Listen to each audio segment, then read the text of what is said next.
നെയ്മർക്ക് പരിക്ക് പറ്റുമ്പോൾ ആഘോഷിക്കുകയാണ്. ഒരു മനുഷ്യന് പരിക്ക് പറ്റുന്നതിൽ സന്തോഷിക്കുന്നവരെ എന്താ പറയേണ്ടത്? അവരുടെ മനോനില ചെക്ക് ചെയ്യുന്നത് നന്നായിരിക്കും എന്നേ പറയാനുള്ളൂ. നമ്മുടെ വ്യത്യസ്ത പ്ലാറ്റ്ഫോമുകളിൽ, നമ്മുടെ ഫേസ്ബുക്കിലും ഇൻസ്റ്റാഗ്രാമിലും യൂട്യൂബിലും ഒക്കെ നമ്മൾ ഈ വാർത്ത ഇന്ന് കൊടുത്തിട്ടുണ്ടായിരുന്നു.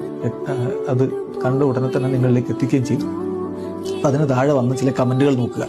ഫേസ്ബുക്കിൽ ഒരാളുടെ കമന്റ്, ഓട്ടോമെന്റി ട്രൗസർ കീറുമെന്ന് കരുതി മുങ്ങിയതാകും. ഓട്ടോമാറ്റിക് അതല്ലേ പണി, നാട്ടുകാരുടെ ട്രൗസറൊക്കെ വലിച്ചു കയറല്. അതോ ഇനി ഓട്ടോമാറ്റിക് ട്രൗസർ അടിക്കുന്ന ആളാണ്?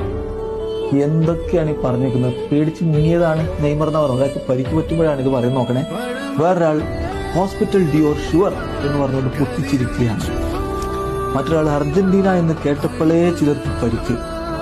വേറൊരാളുടെ കമന്റ്, ഞാൻ ഇതാ പറഞ്ഞത്, 364 ദിവസവും കിടക്കപ്പായിൽ കിടക്കുന്ന ഇവനാണ് ടോപ്പ് 10 പ്ലേയേഴ്സിൽ ഉൾപ്പെടുത്താൻ നിങ്ങൾ പറഞ്ഞത്.